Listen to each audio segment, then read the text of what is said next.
gave warning for the recording. Well, usually we just start recording and then leave me alone.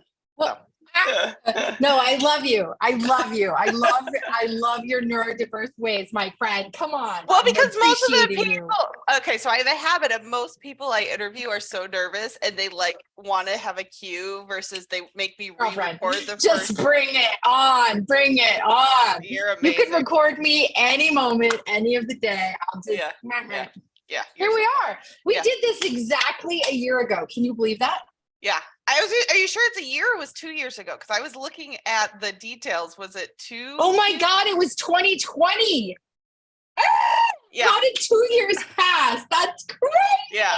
Yeah. Well, anyway, if you're watching this on my, exactly. If you're watching this on my YouTube channel, you can click right there to watch it. But how crazy is that 2 years goes by like that, especially during a pandemic, man, that was psycho. Yeah, I know. And I'm thinking of like the last 2 years, what you and I have accomplished and what we have done to impact a midwifery and what we're going to accomplish the next 2 years. Like, that's the crazy part is like, there's so many exciting things. So I'll do a high level introduction because I'm assuming most people know this famous lady. So this is Augustine Colebrook. No, they know you too now. So Augustine Colebrook is a world-renowned midwife. She's one of my favorite people on the planet. She just inspires me each and every day. So I love her to pieces. So Augustine is currently here in India helping them with a birth center getting going, and you come to the US back to the States once in a great while. We had an awesome midwife conference last November. I can't wait for the next one in Colorado. Have you guys finalized the location yet? We're about a week away. Okay, cool. We've got 3 finalists. It's going to be in and around Denver though. It's definitely Denver. Yeah. Well, after we're done recording, I'm going to pick your brain on Denver because I was looking at it a bunch last night for some birth center options to expand more there. So, yeah. Well, we're going to have a tour of 2 birth centers while we're there as part of the experience. So there's definitely connections there. Big connection. In fact, one of my people opened a birth center there 5 years ago. Okay. And I did some consulting on a center there, and she had a baby with me 10 years ago, something crazy. Yeah, we'll definitely have to chat about Colorado is prime. I mean, there's so many exciting regulation changes there, and there's in the country and being central for training. Like, it's been on my eye watch for quite some time. And several big birth centers have just closed. Yeah, I saw that because I did analysis a year ago. Oh yeah, I did an analysis a year ago. The hospitals bought them out. I had some consulting clients where they were just exhausted, burnout, and the hospitals bought them. Sold. So yes. Mm-hmm. But then they didn't turn them into, whatever. But it means that the market is open. Yes, I concur. Cool. Well, we will chat about the big changes around the world for the midwives versus Denver, Colorado. But you and I have very similar, I think we've chatted about this many, many times. We're very much in line with how we want to improve midwifery. We have different strengths. And you can tell me if I'm wrong, but you are the charismatic cloud, just center. Like, I was so impressed at the conference. Like, you have, even with your medical stuff, you're like, I am going to be phenomenal, and then I'll hide in the backdrops to recover, and then I'm going to be phenomenal, and then I'll hide in the backdrops to recover. I love it. And I'm on the sideline. The hiding makes all the difference. Yeah. And I'm on the sidelines, like, don't let anybody notice I'm here. I will help things, but I don't want to be any center of attention. Well, hang out with me long enough, girl. You're going to be in the very center. You just watch out. Wonderful. So so she had an amazing business, clinical. I mean, it was for new graduates, getting refreshers. I mean, you pulled everything together. You got the trainings, you got the. It wasn't me. Let's be real. Your team. The mark of a good leader is that there's a good team. And I would say I wear that mantle well. Yeah. I have an incredible team. I do not do it alone. I don't even do really a fraction of it anymore. Yeah. So it's them. Yeah. But I think that's part of the visionary is you and I are very, very strong about pulling out the strengths of people. We can figure those out quite quickly. And that's the big talent that you and I similarly have because people will ask all the time, oh my gosh, how do you do this, this, and this? And I said, I do maybe 3% of it. And you and I do the same thing because that's important as midwives. I think shifting from I have to be their everything to I am going to create the team, you can do so much more. You can just absolutely Yes. change things on a bigger scale. And this is not only true in our nationwide or global businesses, but this is also true just at the grassroots, in a birth center, in a practice. There are people that do better things than you, and you need to learn how to attract them and delegate to them. And that's what I think you and I both, coach on. Yep. Leverage the experts. I think as midwives, we're like, I'm the only one who can give the best birth. I'm the only one that can do this best. And I was like, oh girl, we got to get over our personal egos. Actually, we just did the most fantastic podcast with Margie Wallace in Texas. You've got to listen to this. It's streaming on all platforms, podcast, Spotify, whatever. But it's so great because she talks about taking yourself out of the hero role so that the birthing person can be the hero. And so she makes these great allusions to The Hero's Journey by Joseph Campbell and the story brand, that whole concept. Anyway, it's a fantastic interview and she lays it out so beautifully. Well, we'll definitely, yeah, I was going to say, I'll put a ton of links at the bottom of our conversation. Yeah, so we're going to talk about so many resources. I know. I am excited. Did you have a chance to look at the new website I put out 2 weekends ago? I did. Okay. I did. Yeah, I like your concept. It's coming together. Yeah. It's in the draft mode, but midwifing the midwives. I don't want it to be product selling. I don't want it to be, I want it to literally just be a centralized resource, because for a year and a half, I'd be so frustrated. I'm like, I know this company exists. I Google search, I can't find it. Then I have to email them to ask them their link because I can't get it up. And it's so frustrating. So I just was like, screw it. I'm going to make a centralized location and I can just say, go here and go to this tab. So no, we were chatting about the resources we've all been coming up with. And the most recent one I just kind of threw together in a weekend was the Midwifing the Midwives, because I was getting so sick of just having where I would say, okay, you got to chat with this person, but then I would know the name of their company or I would know their name and I couldn't find them on the internet. I couldn't find I'd have to have specifically their link. So then I would dig through all my emails, find their link, and it was so much work. And I'm like, we need a central location with every midwife resource out there, because half the trouble is there's so many cool things out there, but people just don't know they exist. So that was the whole point of midwifingthemidwives.com was there's no access. There's totally. So I love it. Yeah. So. I love it. And it's like, it's awesome, but it's also a super commentary on what's happening in the leadership of midwifery, because that should be already there. I mean, really, our national advocacy organization should be the central meeting place of all the resources. Like that is a no-brainer. But you know what? MANA's website still has dates on it from 2018. Yeah. Well, and a lot of these places has now priced all CEUs out. Like they're not getting it. They don't get it. Yeah. Well, and you and I have had numerous conversations with these organizations that, like, I've tried to advocate. I'm like, you want revenue, you want income stream, put a resource tab, make people sponsor different levels, but make something, because we get fought in these groups and forums. No, you can't promote yourself. No, you can't talk about this. And I'm like, how are people supposed to know they exist if the midwife national and international organizations are not promoting it? Exactly. So, yeah. Mm-hmm. It's like the national organizations are acting from a nonprofit capacity, while all of medicine is in for-profit. And it's like, no wonder they're being left out and discounted. They're not in the same game. They're not even playing the same, like they're not playing the same rules. They're not playing with the same playing field. They're on a different planet. Yeah. So of course midwifery stays at 1% and it's completely marginalized. They don't stand up and claim their place in it. I mean, I coach midwives all the time. I know you do this too. One of my most repeated phrases is, you've got to stop sneaking in the back door and you've got to walk through the front door like you own the proud and you own it. Yep, exactly. Mm-hmm. Yeah. If we don't take ourselves as amazing, our national organizations are doing the same thing. They're doing exactly the same thing. Yeah, I noticed that too. And like you and I have chatted many times, and I know you're in the early workings of your own international organization to help with advocacy. But there's so many barriers. I think, like you said, a lot of these larger organizations think with the older mindset that used to work in the 1970s, 1980s, but doesn't work with today's technology and today's needs. They wonder why they have a very low membership rate, because they're not meeting the needs of the members. So why are you going to pay to be a member or something? Yeah. So there's a lot of of things we could talk about that way, but I think the heading I wanted to start out with is 2023 can be anyone's year. Like, I want to inspire the midwives and moms and ladies out there that anything is possible. You and I have went from deep crisis to absolutely transforming our lives, and I don't want every midwife to have to go through a crisis to transform their life. That's not the best way to do it.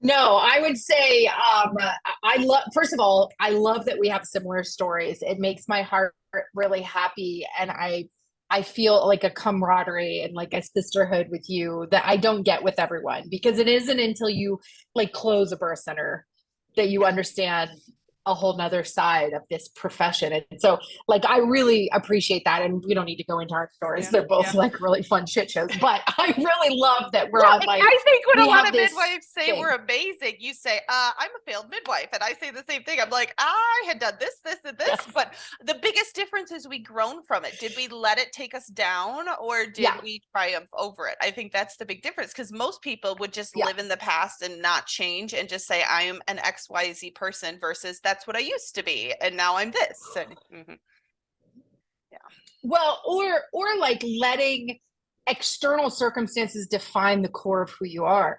Like, I think about that that Mexican philosophy of el mundo malo y el mundo bueno. Like, you can live in the good reality or the bad reality, and you get to choose. Like, we all have definitions in both realities. It's just like, what do you choose to believe? So apropos of this conversation, like, I am both a visionary thought leader running international organization with, you know, a network of people that, you know, pay me for my genius. Okay. I'm that. Yep. I am also a twice divorced, overweight, a failed midwife who filed bankruptcy, you know, like I'm both, you know? And so it's like, whatever you choose to live with is your identity, the reality that you're expressing. And so what I love about both of us is that we went into El Mundo Malo. It was really bad. And we were able to continue to see our own good and our own value and then transform it. And I think you and I are both wisdom makers.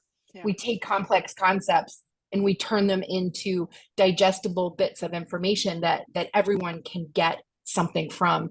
And that's what you do a lot. So we haven't really done your introduction, and I'm going to pause and like do that with you. Thank you.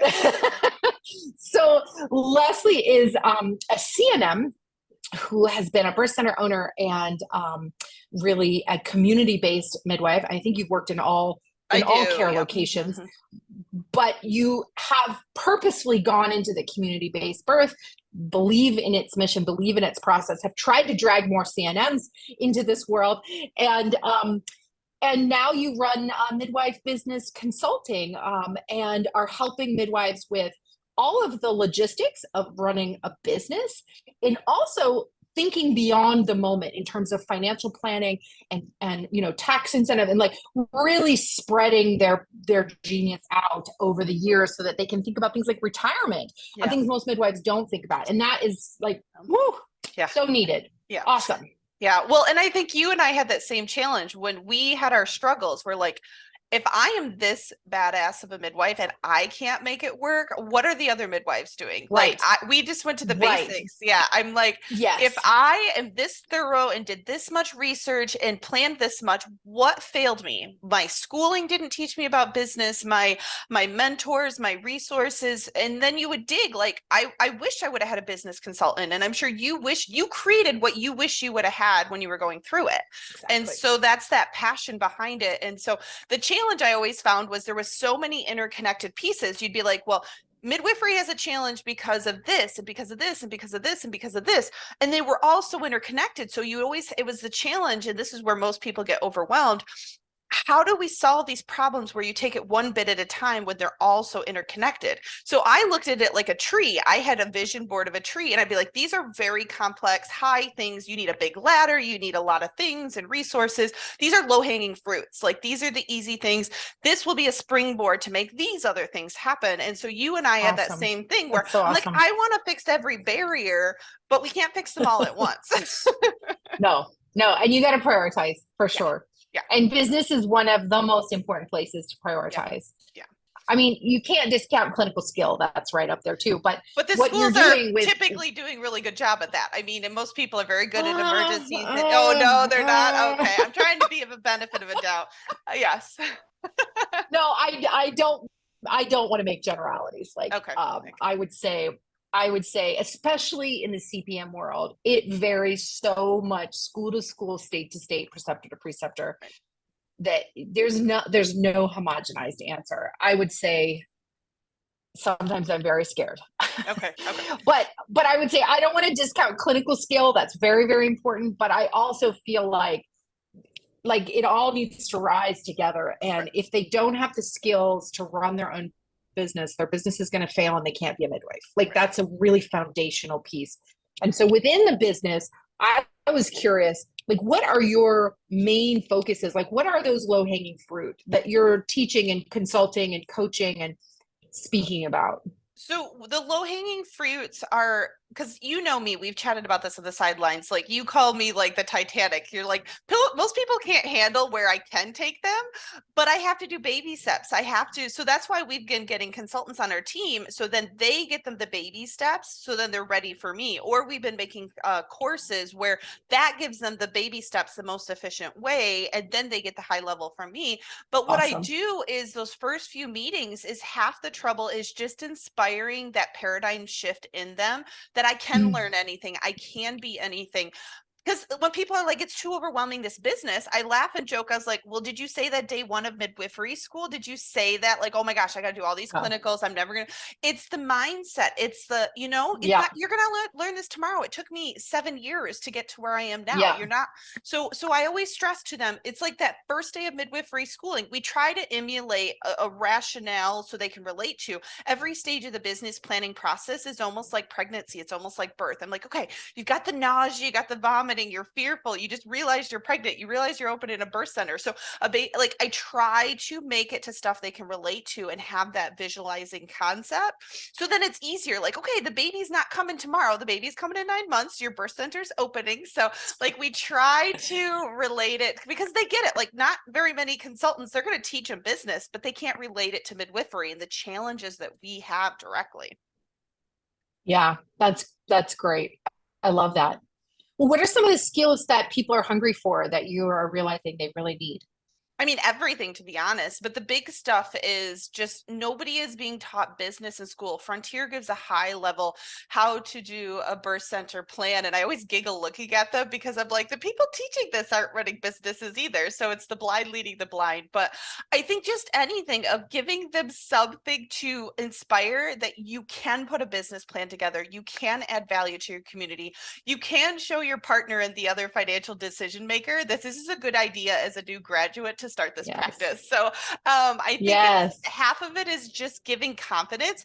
I can make money. I can have a work-life balance. I can get past all these myths and stigmas that are with the old, you and I talk about it often, the new paradigm mindset. We can be amazing midwives and set up the systems. We don't have to be the solo mom and pop underground midwife and give our heart and soul to be a good midwife. Like, I think that's half the trouble in the beginning. Yeah, that's totally not required for a good birth or good care. And I think if we just shift that and I mean, I spent some time trying to prove this to my employee midwives when I ran birth centers, is I would interview people who had planned for one midwife and then another midwife showed up for one reason or another, illness, weather, 2 births at the same time. Like, there's all kinds of reasons, right? We do have backups. We just have this myopic focus on not using them, or like, it's shameful if you use them. And that's insanity. So when I interviewed these families, they would be like, no, my midwife was awesome. Yeah. Like, what? Like, but aren't you sad that you didn't have the other one? They'd be like, no, I like her, but I love this one. So whoever shows up is who they love. And we just need to let go of that concept that like they need us. Like, that's actually really unhealthy place to come from. Well, and a lot of it is that shift when we're talking about their ideal client and the type of practice they want. is this in the mind of the consumers, the clients you're serving, or is this only in your mind that you think they need this? Like, we need to do surveys. Like, I'm a very objectable person. Like, I want you to get the data. I want you to pull. I want you to do surveys. Like, what are they looking for? They're not, I always joke, and I'm like, you didn't want Leslie Cornwell care. You wanted Midwifery Matters. You wanted our identity, our mission, our branding. It wasn't me. It was the philosophy of midwifery that we will all bring to the table, but it's how you present it. It's how you determine the image. Good, big, successful birth centers, that's what they're doing. Yeah. They have a branding identity. They have an ideal customer they're speaking to. And when they match, any of the 5 midwives on staff can show up and the client gets that great experience. As a business owner, you have to make sure that your branding message matches the person you want to be attracting. You and I both work on that. Yeah. And you also want to make sure that the people delivering care shoulder to shoulder with you are also in brand alignment. They're saying the same thing. But when you do that, you can do that very effectively. It's magic. Yeah. Ta-da, you're not on call 24/7. I know. Well, and I think the challenge is and this is a big shift, is the abundance mindset to the scarcity mindset, shifting over that we're only serving 2%. And then I say, well, there's 80% that are low risk healthy. I don't want to start aggressively marketing midwives at a national level when we can't even support the 2% that we are doing right now. Like we need to get out of this. Absolutely. I don't want to train my competition. I don't want to do this. And I'm like, it is you. And bullshit.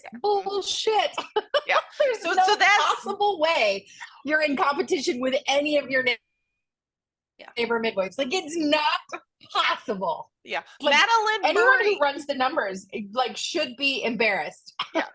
Madeline Murray had go ahead. So Madeline and Christine are Strothers. We love Madeline. Yeah. So if anybody goes to Believe in Midwifery, she has excellent resources. So she had the perfect analogy that I'm going to repeat over and over and over again. She's like, if you go downtown, you don't want a strip that has one type of food on it. You go down there because there's 20 styles and 20 types of restaurants that you get to pick from and that you get to choose. Yes. Downtown, people drive a long distance to pick from all the choices, not because there's just one place down a street, a dead end street, and they drove there for it. So you have to remember, the more midwives and the more styles of midwives, we're all going to help each other out more, versus you just doing your thing and then you wonder why you're tired and exhausted. Absolutely. Margie said the same thing in that podcast I just mentioned. We call it Yoda Wisdom for Midwives. That's the name of this podcast. She said the same thing. She said, it's the solo business that's dying. The ones in collaboration all feed each other. And so you can think about like Home Depot and Lowe's, like they're always near each other, because that's where you go for home improvement. It doesn't matter whether you go here or here, they're trying to capture 100% of the market.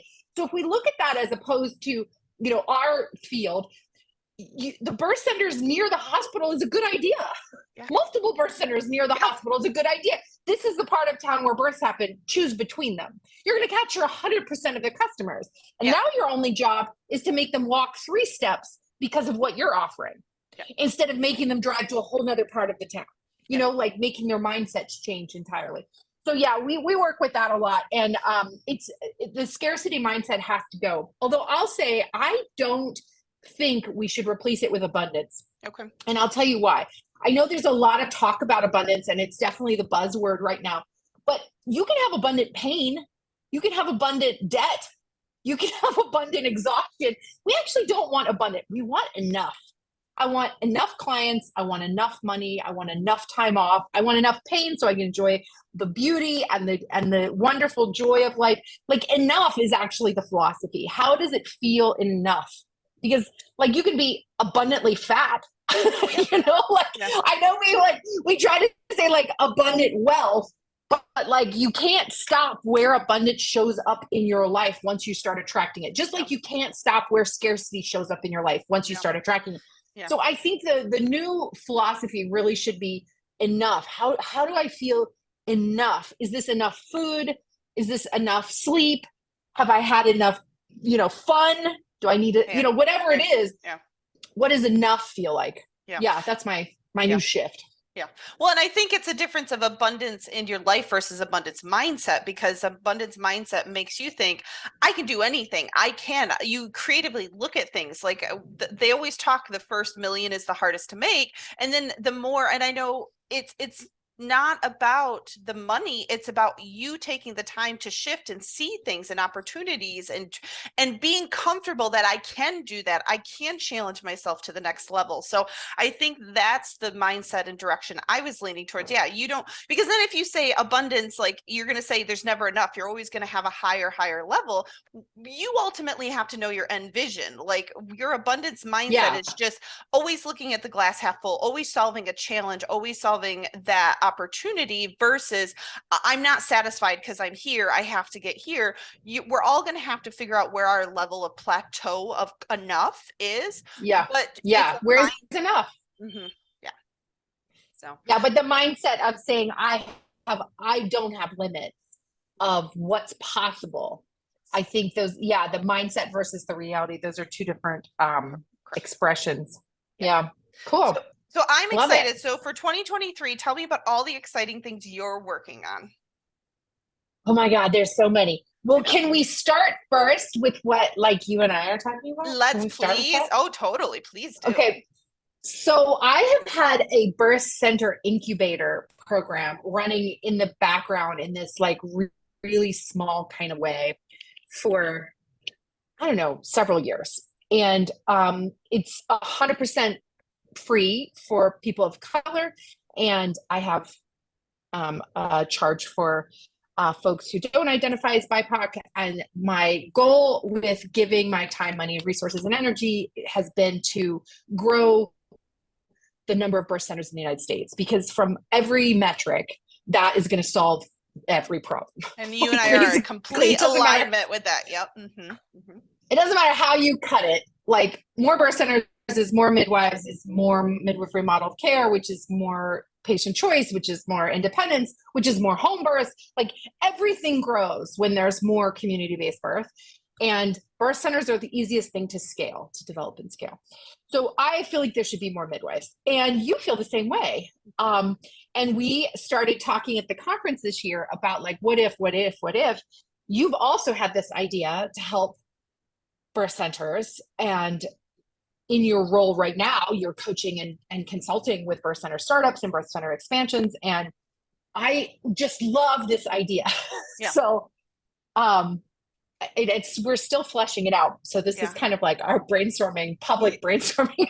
Yeah. Well, I know, and what I'm working on in the backdrop is a birth center planning pathway, because what's happening is so many people want to do this and they meet with me once a month. They do little things.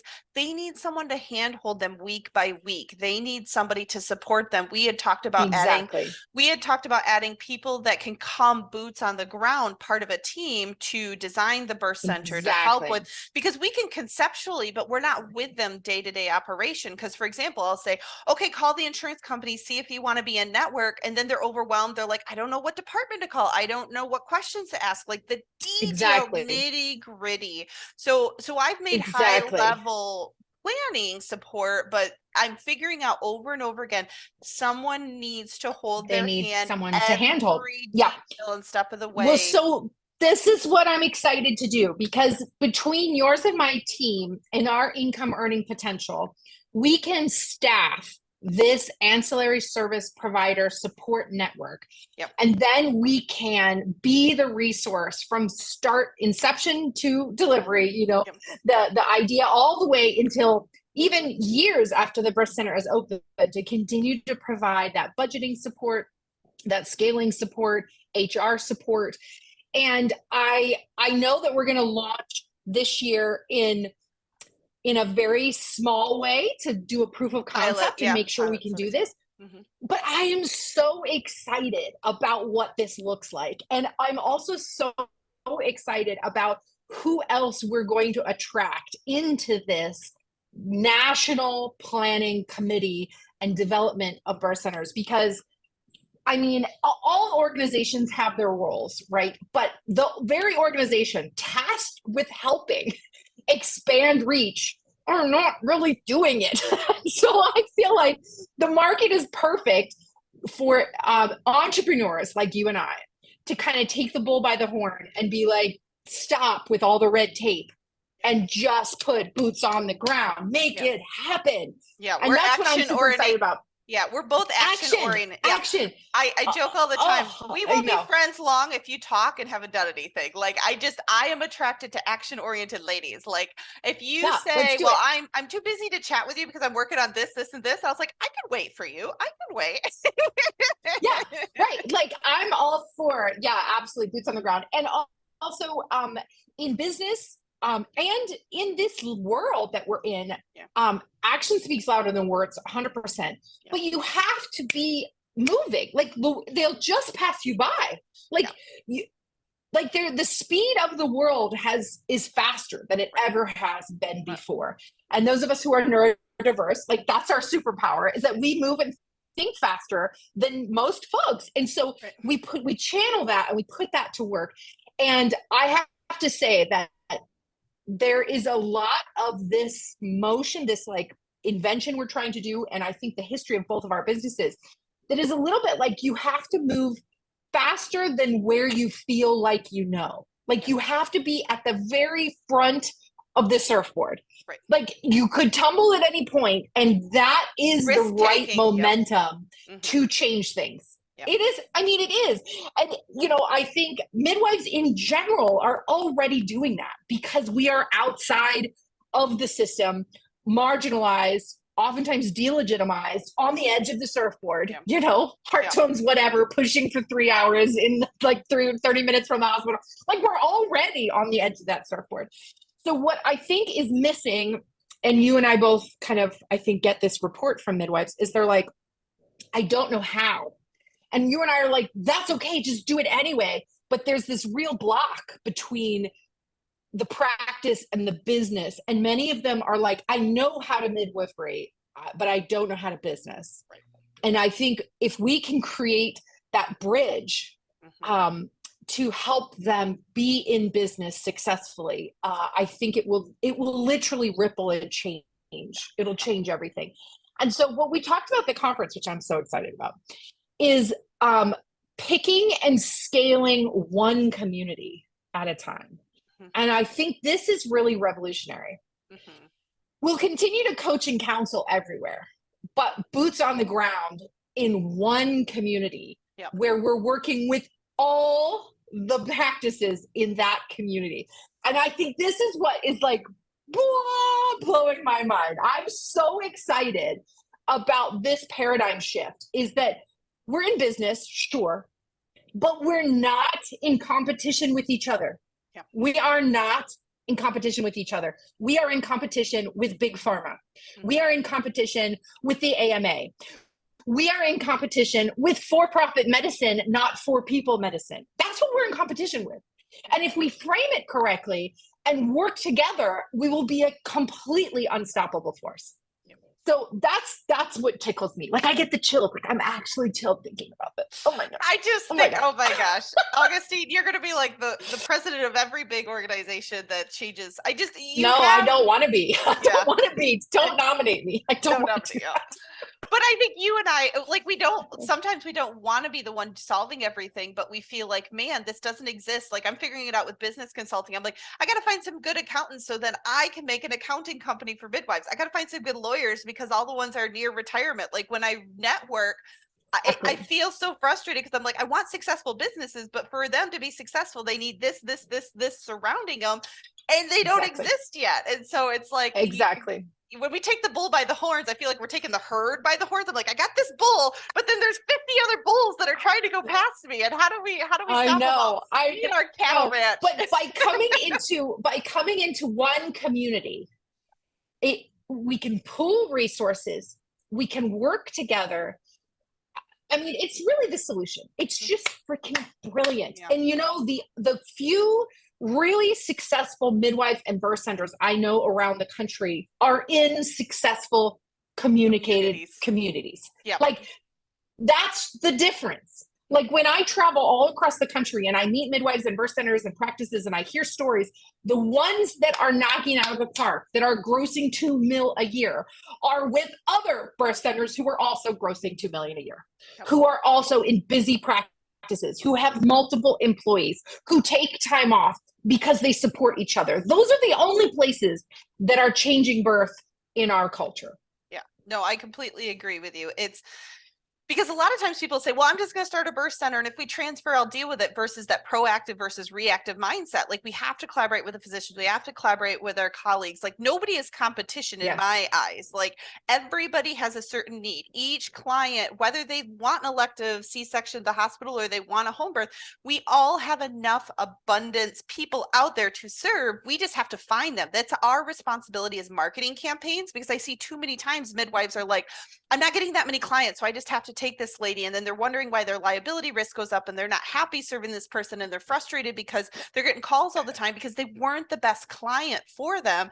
It comes down to their business. I know Kristen Mantell does awesome presentation at your conference about branding, and we have to have the abundance mindset, because if you are a business owner and you are someone that's the scarcity, that I don't get that many clients, I'm new and I've got money and I've got bills to pay and I've got staff, you're going to take more clients that aren't the best fit for you, versus I'm going to tweak and hone my marketing campaign. So I have so many people that are only calling me as good candidates. They're not wasting their time because they're curious, they have questions.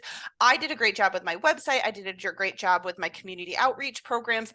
The only people are calling are the ones, now I've got so many, I get to pick from all my ideal clients and which one's the best fit for us to take at this point. Yes. Yes. It's a major shift. And if we all do it together, we can move the needle from 1.14% community-based birth to 14%. I mean, imagine that change. 10x the clients, 10x the clients. We don't have enough midwives to take care of it. Do you see? Right now, we don't have going enough. To 14% of the population, we don't have near enough midwives to take care of all those people. So that's the goal. Grow midwives. And, you know, I know that Ginger Breedlove is in this. Ginger Breedlove is in this pathway for us too. I know you know her as well. I'm interviewing her this week on my podcast. But she has Grow Midwives, which is about scaling midwifery education and also access to care. I feel like we all need to come together to make this happen. And if we do, we could become an unstoppable force. Right. The system would change. Because right now, we are something like 500,000 physicians short by 2030. And that's to serve the existing clientele base at its existing rate. Yeah. Well, if we move to seeing all Americans at the same rate as wealthy white Americans, we would be 1,005,000, low. Yeah. 1,500,000 deficient in physicians. So like the system is ready for the growth. Right. We just basically have to walk in the front door like we own the house. Yeah. Well, and also when we talk about community-based is definitely my heart and soul, but I also help out hospital systems. I help out getting midwifery departments going. Yes. There's such a need for locum midwives. Like right now I'm in Vermont. I was in New Mexico for 5 months. I do locum midwifery. So it's that best of both worlds where I get to change midwifery. And like when you were given the examples of it's the midwifery model. They've never met me before. I'm the laborist in the hospital. They've never been exposed to a midwife before, and their mind is absolutely blown. It's not me, it's the midwifery model that they're getting exposed to it. It'll cause a ripple effect. Maybe they'll do a home birth next time. Maybe we have to change the access for CPM, CMs, LMs in the community-based setting, but we also have to get the CNMs to understand the business side so their practices aren't closing overnight. They can open a practice. They have to talk the financial lingo and negotiate the business side of a hospital organization if they want to play ball there. So I help with both realms. So important. Yeah, I love that you do that, and I know that that Ginger Breedlove focuses mostly in the CNM world. She's very hospital based. And I know that you kind of bridge the gap, and I'm very, community based. And I think together we do see things from different avenues, and we see different pathways. But just like I want us to collaborate, I want all midwives to collaborate, because it is the strength in numbers and the knowledge that overlaps that make all the difference. And ultimately, the hospital should not be caring for all the women. And the home birth midwives should not be caring for all the women. We must collaborate. Like, it doesn't work when we don't. No. So I think my idea of working together is shared by all of you. And what I'm really excited about is this birth center incubator, community-based support. I don't know quite what we're calling it yet, but the headquarters, and then we're going to ripple, because like I have a couple of people, Hillary Slinger, that we're working on a midwife school because Hillary is another one. Yes, Hillary's an also dynamite person for wealth of knowledge with midwife education. And my vision, like you and I have talked about it, is we're going to put a midwife school within the head hub of the headquarters, the first co-op pod, and then we're going to we'll do a bunch of online trainings, but we're going to rotate every 2 years very strategically and pick 5 to 7 from a next community and pod and expand. Like, we have a very big vision that we have to start boots on the ground and just take it, because if you're going to be the first one in a community, it's very, very difficult for many, many years. But if we can take 3 to 5 midwives, even if they're not going to practice directly together,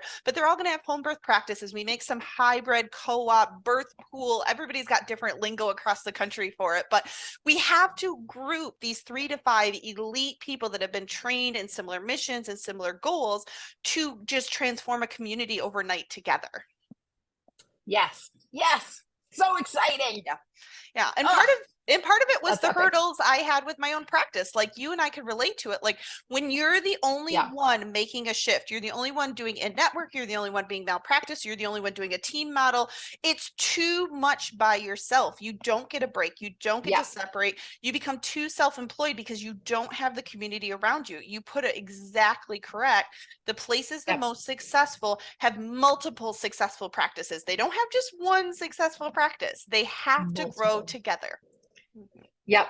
Well, and we know this, like, just logically, monopolies don't work. Like, they don't work. They try for a while, but eventually. But they don't work. They don't work. People eventually get fed up because the engine no longer works. They don't shift according to consumer demand, right? So monopolies don't work. Scarcity doesn't work. The only option is to work together. So super excited about that.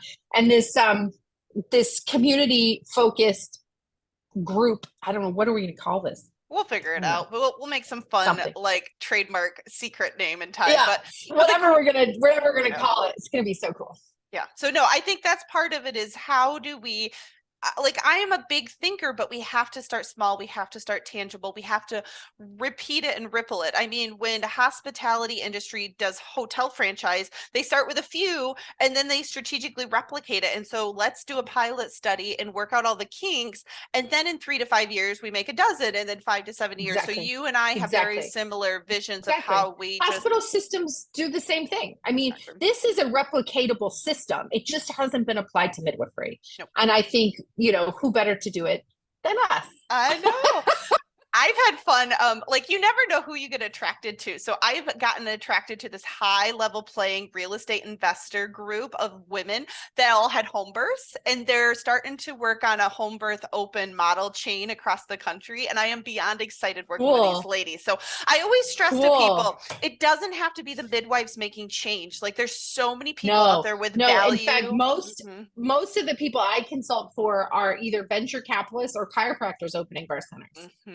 Like, and I think that's okay. Like, you don't have to be the midwife and the entrepreneur. It'd be great to have more jobs available for community-based birth. So, but for those of you that really do want to be the owner and make the big bucks, and there are big bucks to be made in midwifery. Like, don't let anyone tell you that this is a poor profession. It is not. It is not. You can make big bucks. But if you want to be that midwife, like, definitely get in touch with us, because this is what we're doing. We're gonna take a bunch of midwives and we're gonna make wealthy, balanced, happy midwives. right? Yeah, How do you like that? Yeah, I think that's amazing. And yeah, like I barely go on the Facebook groups and all these things because there's so many myths and it just is a vicious cycle. Everybody's like, you can't bill insurance, you can't make money, you got to be on call all the time. Like, I'm like, stop with these negativity. Stop. It's just crazy. Stop. So already when they reach out to us to consult, to do discovery calls, I already know they're not those typical midwives. They know there's potential options. They know that there's that unicorn out there and they want to be more unicorns out in the community. So we need to, it's totally possible. We're breeding unicorns. That's what we're doing. We're breeding unicorns. I love it. We're going to have that should be the name of it. Breeding unicorns. Breeding unicorns. We're going to have that in the slogan. I'm writing it down. I love it. I'm picturing some like midwife that looks, I'll figure out some fun marketing campaign. Multicolored hair, a mane. They have a mane. Yes. I don't want to say mullet because then we're going to go the wrong direction. Oh yeah. That might be a different kind of unicorn. That might be a donkey. I don't know. We're breeding asses. You've the sticks, Leslie. Rescue us. Rescue us. So no, I think this is the fun part. I mean, we're recording what you and I do all the time. Like, we're totally transparent. We don't hide things. Like, that's that abundance mindset. Like, if you want to take our ideas and go with it, have a heyday. But have a great time. Yes. Very few you people can't do what I do. Like, that's the bottom line. And this comes from actually like a true sense of self. And this is the part I really spend a lot of time with. It's like really my baby, is like coaching personal development of midwives, is helping them see their value and their worth and deconstructing their history of trauma. And so I know 100% that nobody can do what I do, even if you have the same idea, because I have value that's separate and distinct from my ideas or from my production, right? It's so not just the idea, work with me, right? Because I have something to offer. Same thing with you. People want to work with you because of who you are and the energy that you bring to calls and the knowledge that you have. Like, that is a unique experience. And the same is true of midwifery. When the client comes and sits on your couch and they're interviewing you, they're choosing you and the avatar that you present, right? What you're sharing with the world. And I think that just to put this into midwifery, you could have someone sit next to you, at your couch, the interview idea, and you could tell them all about midwifery and they could go and choose a different midwife. That's still a win. Yeah. That's a win. Because we have to be in it for the bigger picture. All boats rise on a rising tide. We all have to be rising. If there is infighting and scarcity and criticism and hoarding, knowledge hoarding is like my worst experience ever, then there's going to be roadblocks to success. There's going to be, it's not going to happen for you or for anyone else. And so absolutely, Leslie, that's why we talk about this openly. So I'm like, take it, run with it. If someone else wants to open a birth center incubator, fucking do it. We can have a dozen of them out there. Then they're just gonna, I think we're going to be more successful if there's a bunch of people doing it at the same time. Just like you talked about the birth centers, if 3 open in a community, if there's different parts of the country, people doing the same thing, it's just going to have a momentum off it. So no, I think there's so much possibility. Yeah. The world is abundant. This abundant, mindset. There's so much out there. You couldn't possibly do it all. No. You just need to get good at attracting what is right for you. Yeah. Well, so we haven't talked about where we're going to start, what state we're going to start in, and that's going to be the really fun. I'm there. Yeah. I mean, there's so many layers to think about. I mean, I've been having fun the last 2 months with a few investor groups. I've pretty much memorized all 50 states birth center regulations and midwifery regulations. So that's the cool part with consulting, is like, you have a challenge, they pay you for it, and you get to learn more about midwifery. So I always joke like, oh my God, I know so much about California. I don't even want to know anymore, but like, I want to puke when I think about California, but go ahead. Yeah. So no, I mean, that's the thing, is like, when you get the opportunity that someone is considering to open a practice or they have questions, we get paid to dive deep into the midwifery challenges, the culture, the stigma, the insurance, the collaborations, the models that are existing, the competition. So I get to take this knowledge of the business and do like high level community analysis of states, and not just this town, but what can be grown, not just one birth center in this town, but can we do 3 to 5 in a year? Is it what's possible? The demographics? What can it sustain? Exactly. Yeah.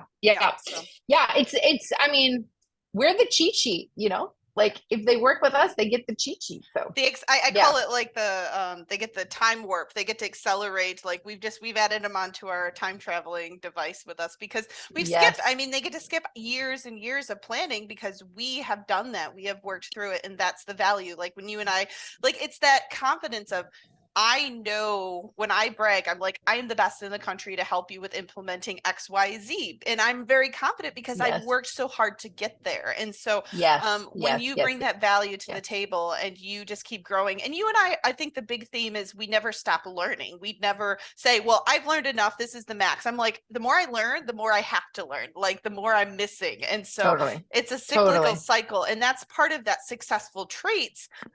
You start learning abundance, and you start learning, the more I learn, the more I can help people. Yeah. And I think there's a lot of parallels in business and practice management. And I think it trickles out into your life. The more systems awareness, you can set up systems in your home life as well as your business, and learning how to get tax deductions saves you money. Like it's an organic process of learning this entrepreneurial skills, basically, is what we're teaching. Yeah. Well, I'm really excited about this community focused growth, and I can't wait to figure out what hospital system, what birth centers, what midwives we're going to bring together into this like pod of new growth and development. And like, we're basically going to create, like, do you remember when they like were studying living on Mars and they created like a biosphere? Yeah. Do you remember this? It was, yeah. And like, they went in and locked the doors, and there was like a movie about this or something. And like, this is what I picture us doing, is we're going to create a like birth biosphere. Maybe that's the name. And it's like a self-contained unit, and everybody that works that we like, everyone that a pregnant person would work with is in the biosphere, and they're reciprocally involved in communicating, and there's transfers both directions and education from all sides, and it's like that futuristic model that we all dream about in terms of how birth models could be. And we're going to take one community and we're going to do it for them. Yeah, so we'll do all the research studies. We'll publicate it and show that it can be doable. It can be replicated. Research studies, all the base numbers, exactly. And then I hope someone does take it and run with it. I mean, I hope that we go on and do a couple more cities. But of course. It would be, but it would be awesome that other people would take that published data and would replicate it elsewhere, because this is the future. The future is integrative care. The future is individualized care. The future is communication and that bridge building between professions.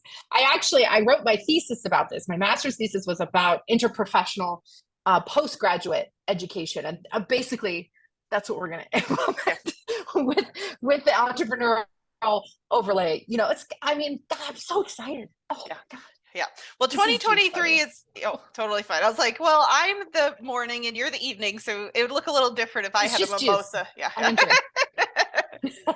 Well, perfect. Well, I'm excited, and thank you so much for your time today, Augustine. I'm excited to get this out and tell people how they can reach out to you. I know you help any way possible and do a lot of interactive resources. Yeah, we have a lot of things available on our website. We've got a lot of digital product downloadables to help you run a better practice. And we have a really exciting new informed decision-making document coming out about informed decision-making for breech birth. So that's always a tense time. And we have an evidence-based, lawyer-reviewed PDF that you can purchase and then slap your own logo on it so that it becomes yours as part of your practice. We have a suite of 18 of those, but the new one coming out is breech. So that's all available on the website, midwiferywisdom.com. We have continuing ed, and we have more courses being added left and right. The course I'm really excited about that's launching this winter is the Birth Justice Masterclass taught by Jamara Amani. And this is a CEU'd deep dive in how to be an advocate, how to decolonialize your practice, and how to deal with racial bias in yourself and in your community. Be truly inclusive. And I couldn't think of a better person to teach it than Jamara. And honestly, Jamar and I have been in talks about this course since 2019. And so to have it finally launching, I am so excited. She's a brilliant mentor. And yeah, we're really excited about that. Yeah. We are now doing annual conferences. So you can come to the Midwifery Wisdom Experience. And that is going to be in Denver in November this year. And yeah, amazing speakers. We have Eva Robin Lim as a keynote. Kristen Eflin from Bastyr University is a keynote. And then there'll be, some I'm hoping that I'll be able to speak presentations again too. Yeah, we've got to finalize the details, but yeah, I'd love to do another business. Well, Leslie, yeah, we invited you for a full day at this one, not even a part-time. So yeah, we hope you're going to be there. Yeah. So this conference has an added feature, and that is a post-conference full-day workshops. And Leslie's going to do one on all the businessy stuff.